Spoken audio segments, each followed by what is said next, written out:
الحمد لله وكفى والصلاة والسلام على عباده الذين اصطفى أما بعد اللهم صل على سيدنا محمد وعلى آل سيدنا محمد وبارك وسلم. عن سيد بن خالد الجهني رضي الله تعالى عنه قال صلى بنا رسول الله صلى الله عليه وسلم صلاة الصبح بالحديبية في إثر السماء كانت من الليل فلما انصرف أقبل على الناس فقال هل تدرون ماذا قال ربكم؟ قالوا الله ورسوله أعلم.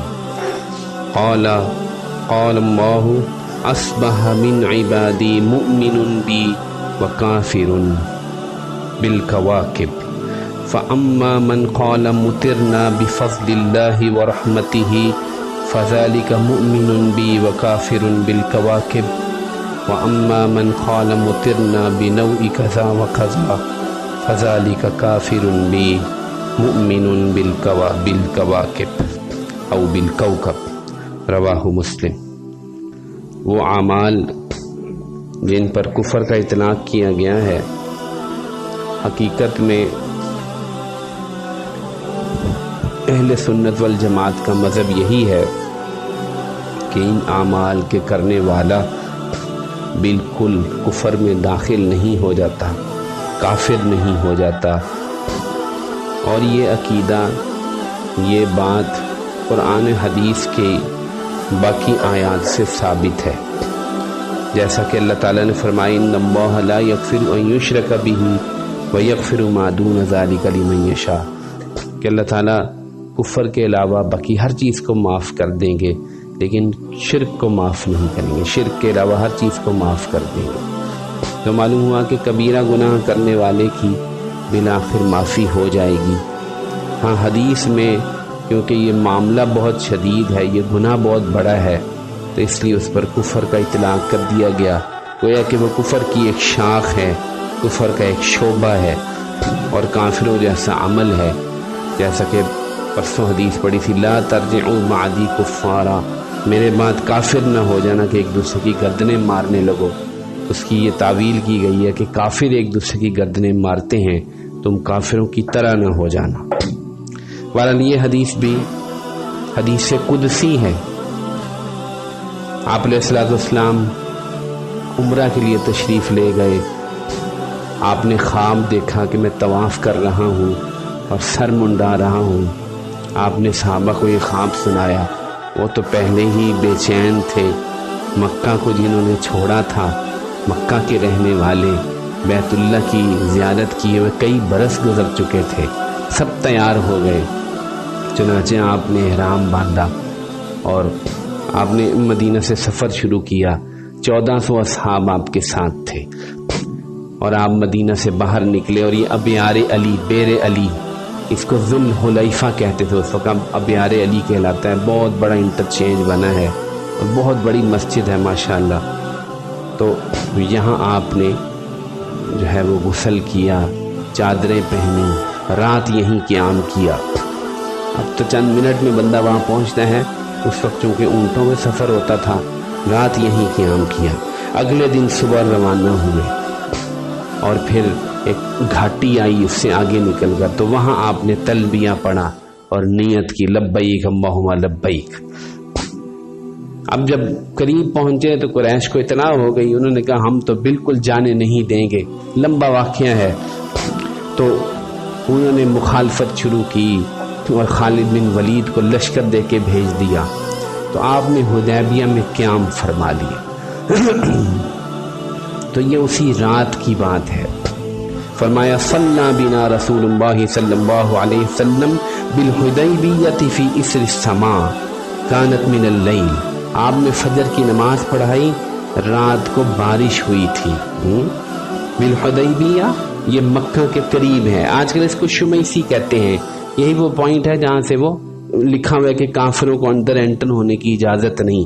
اب پتہ نہیں یہ کیا کرتے ہیں، اللہ معاف فرمائے. انہوں نے پورے ملک میں جو ہے وہ اب کھول دیا ہے کہ ٹورزم کو انہوں نے امپروو کرنا ہے. فلما انصرفا، جب آپ نے سلام پھیرا، لوگوں کی طرف چہرہ کر دیا، اقبل علی الناس. اس سے معلوم ہوتا ہے کہ فجر کی نماز اور عصر کی نماز کے بعد لوگوں کی طرف منہ کر کے امام کو بیٹھنا چاہیے. فقال هل تدرون ماذا قال ربكم، تمہیں پتہ ہے تمہارے رب نے کیا کہا؟ قالوا اللہ ورسولہ عالم، اللہ اس کے رسول ہی جانتے ہیں. بڑا ادب تھا صحابہ میں. قال، فرمایا اللہ تعالیٰ نے، قال اللہ تعالیٰ، اللہ تعالیٰ نے فرمایا اصبح من عبادی مؤمن بی وکافر، میرے بندوں نے صبح کی اس حال میں کہ بعض مجھ پر ایمان لانے والے ہیں، بعض میرا انکار کرنے والے مومن ہیں اور بعض کافر ہیں. پھر بتایا فاما من قال مطرنا بفضل اللہ ورحمتہ فذلک مؤمن بی کافر بالکواکب، جنہوں نے یہ کہا کہ اللہ کے فضل سے اور رحمت سے بارش ہوئی ہے تو وہ تو مجھ پر ایمان لانے والے ہیں. جنہوں نے کہا کہ ستاروں کی گردش سے اور ستاروں کی چلت پھرت سے بارش ہوئی ہے تو وہ میرے کافر ہیں اور ایمان لانے والے ہیں ستاروں پر. وَأَمَّا مَنْ قَالَ مُطِرْنَا بِنَوْءِ كَذَا وَكَذَا، اور جنہوں نے کہا کہ فلاں فلاں ستاروں کی، نچتر ستارہ عربوں میں مشہور تھا جس کی گردش سے بارش ہوتی تھی، تو اس کی گردش سے یہ بارش ہوئی ہے تو وہ کیا ہے؟ کافر بی، وہ میرے کافر ہیں. مؤمن بالکوکب او بالکواکب، ستاروں پر ایمان لانے والے. تو یہ حدیث دیکھیے، اس حدیث میں اللہ جل جلالہ خود فرما رہے ہیں کہ جس کا یہ یقین ہو کہ ستارے موثر حقیقی ہیں، ستاروں سے یہ سارا معاملہ ہو گیا تو وہ مجھ پر ایمان ہی نہیں. تو یہ کفار مکہ جاہلیت میں تو بالکل اللہ کے منکر تھے اور ستاروں کو مانتے ہی نہیں تھے، اور اللہ کے منکر تھے، ستاروں پر سارا ایمان تھا. تو اصل تو یہ حدیث انہی پر ہے. لیکن وہ مومن جو بالکل ستاروں پر ایسا یقین کر لے، وہ مسلمان جو ستاروں کو ہی سب کچھ سمجھ لیں اور ستاروں کی گردش سے سب کچھ ہو رہا ہے، ان کے ایمان کا کیا بنے گا؟ آپ خود سوچئے، ایمان کے اندر کتنی کمی واقع ہوگی ان کی. تو ستاروں کو موثر حقیقی سمجھ لینا، ستاروں کی گردش سے یہ ہو رہا ہے اور یہ ہفتہ یہ ہو جائے گا اور فلاں چیز ہو گئی تو یہ ایسے ہی لکھا ہوا تھا، ستاروں کی گردش یہ تھی، یہ بات ہی درست نہیں ہے. تو یہ برج جو ہوتے ہیں ان کی کیا حقیقت ہے؟ اصل میں یہ چاند کے محاذات میں، چاند کے گرد میں کچھ ستارے آتے ہیں، ان کے نام رکھے ہوئے ہیں، زحل اور فلاں اور فلاں، اس سے یہ برج بن گئے. اس سے برج سے جو ہے وہ انہوں نے یہ بتانا شروع کر دیا آپ کا سٹار کیا ہے، آپ کس سٹار سے تعلق رکھتے ہیں، آپ کے ساتھ کیا معاملہ ہوگا، اس ہفتے یہ کر لو، اس ہفتے یہ نہ کرو.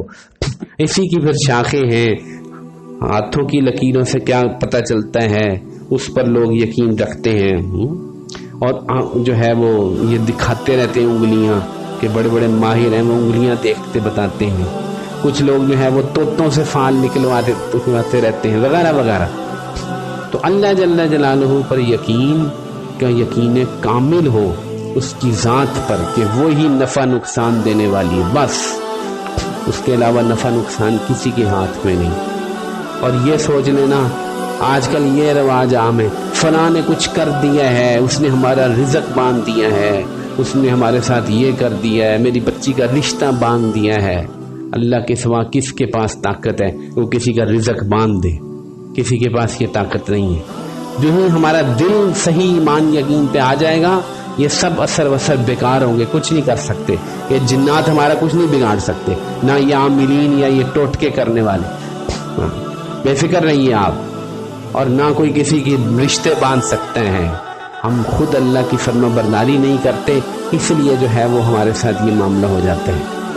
تو ہم اللہ کے فرما بردار بنیں اور اللہ پر یقین کامل کریں کہ بس نفع نقصان اس کے ہاتھ میں ہے، بس روزی اس کے ہاتھ میں ہے، رشتے اس کے ہاتھ میں ہیں، صحت اس کے ہاتھ میں ہے.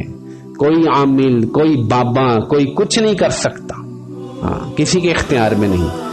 آخری بات یہی عرض کروں گا کہ یہ جو محکمہ موسمیات، کسی کے ذہن میں شاید یہ خیال پیدا ہو کہ محکمہ موسمیات والے بھی تو یہ پیش گوئیاں کرتے رہتے ہیں کہ اچھا ایسے بارش ہوگی اور فلاں جگہ بارش، نہ تو پیش گوئیاں ہیں.